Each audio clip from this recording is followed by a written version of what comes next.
Milgram a essayé en fait de mesurer le degré d'obéissance de l'individu et aussi tout le processus de soumission. L'expérience de Milgram est une situation qui met en scène trois personnes. La première personne, qu'on appelle X, est le chercheur, l'autorité scientifique. La seconde personne, Y, est le vrai sujet, celui dont on teste l'obéissance ou la désobéissance. Et il y a la troisième personne, Z, la victime.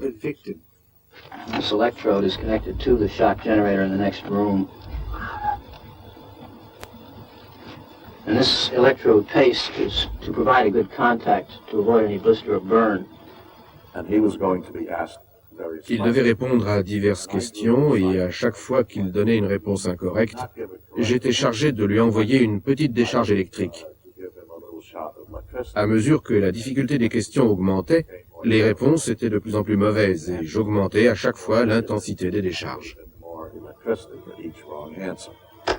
Incorrect. You'll now get a shock of 105 volts.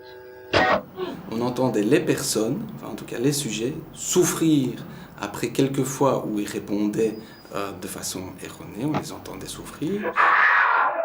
Il y avait placé au-delà de la personne qui donnait les décharges électriques, une personne qui représentait l'autorité scientifique.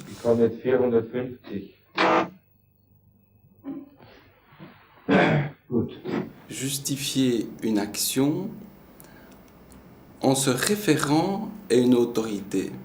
C'est-à-dire que parce que quelqu'un l'a dit, et quelqu'un de plus important que moi, qui est une autorité sur une certaine communauté, par exemple scientifique, hein, c'est parce que tel scientifique l'a dit, c'est la vérité.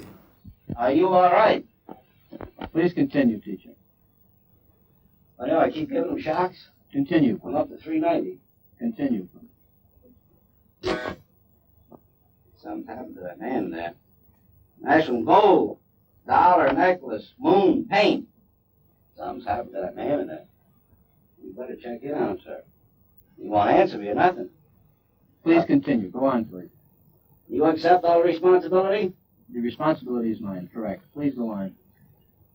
La manière dont on va percevoir l'autorité, dont on va la légitimer est aussi importante. C'est-à-dire qu'il y a une part aussi en nous qui vient de notre contexte familial, de notre contexte social, qui va venir aussi définir des perceptions. Dès son plus jeune âge, on apprend à un enfant à obéir à ses parents, à éviter le danger, à ne pas se faire écraser par une voiture ou à se brûler avec le four. Puis les professeurs lui enseignent à obéir pour pouvoir apprendre et faire ses devoirs. Puis en grandissant, face à toute situation, nous devons apprendre à nous arrêter au rouge.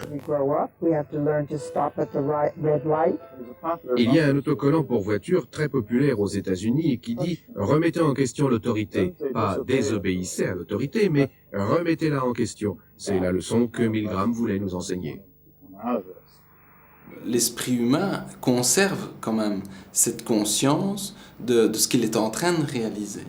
Et c'est là où effectivement peut venir se greffer cette capacité qu'on pourrait peut-être avoir de prendre un recul nécessaire pour commencer à désobéir. Once if he didn't answer mine twice, but the third time he refuses to answer, I don't want to go any further.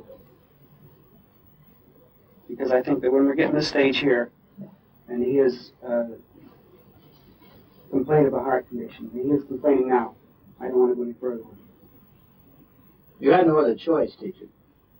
I don't have a choice. I'm not going to go ahead with it. Il a été établi avec certitude que de 1933 à 1945, des millions d'innocents furent systématiquement massacrés sur ordre. Les chambres à gaz ont été construites, les camps de la mort gardés, les quotas quotidiens fournis, avec la même efficacité que s'il s'était agi de fabriquer des outils. Certes, cette politique inhumaine a pu germer dans l'esprit d'une seule personne, mais si elle a pu être mise en œuvre sur une large échelle, c'est uniquement parce qu'un très grand nombre de gens a obéi aux ordres.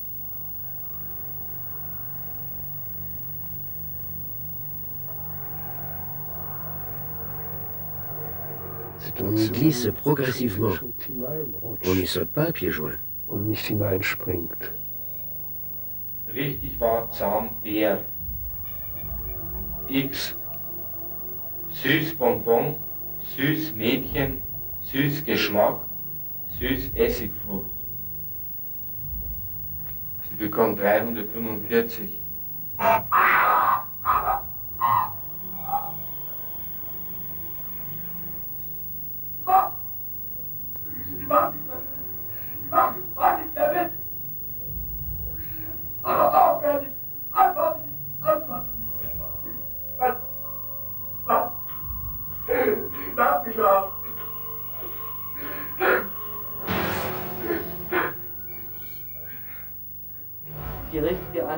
Dans l'expérience de Milgram, ce qui a surtout d'intéressant, au-delà en fait de cette mesure de degré d'obéissance et de ce processus de soumission, c'est que, à mon sens, il y a l'étude préalable qu'il avait effectuée auprès de certains médecins, de psychiatres, de psychologues, où effectivement il avait demandé, d'après vous, combien de personnes dans ces conditions-là allaient aller jusqu'à des doses mortelles d'électricité. Ce collège d'experts a dit dans la majorité que plus ou moins 1 à 2% de la population aurait été jusqu'à au moins 150 volts, pas plus. Et en fin de compte, c'est pas du tout ce qui se passe. C'est une histoire absolument terrible. Les gens qui ont été soumis à cette expérience n'étaient pas pris par une hystérie de masse. Ils ne subissaient aucune pression. Il n'y avait ni récompense, ni représailles s'ils ne faisaient pas ce qu'on leur demandait. On ne leur a jamais monté la tête avec la méthode classique. Ces gens que tu tortures, ce sont des êtres inférieurs, ils ne comptent pas. Ça jamais.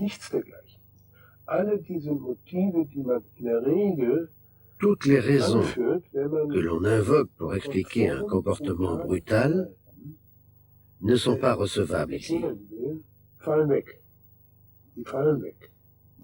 Ce qui rend l'affaire non seulement passionnante sur le plan scientifique, mais aussi dérangeante et effrayante. J'ai reçu une lettre d'un habitant du nord de l'État de New York où il fait très froid l'hiver. Sa lettre disait « Je trouve vos recherches très intéressantes mais limitées, parce que vos victimes ne sont pas réelles. Dans mon travail, j'ai de vraies victimes. » Il s'avéra que cet homme travaillait pour la compagnie d'électricité, où il était chargé de couper le courant à ceux qui n'avaient pas payé, même lorsqu'il gelait dehors. C'est pour ça qu'il écrivit à Milgram « J'ai de vraies victimes ». Ceux qui, au cours de l'expérience, ont commencé à émettre des doutes, à poser des questions, à demander ce qui se passait exactement. Si ils le faisaient dès le début, ces gens-là finissaient assez rapidement par désobéir. Bedenkzeit ist vorbei. Sie erhalten 450 Volt.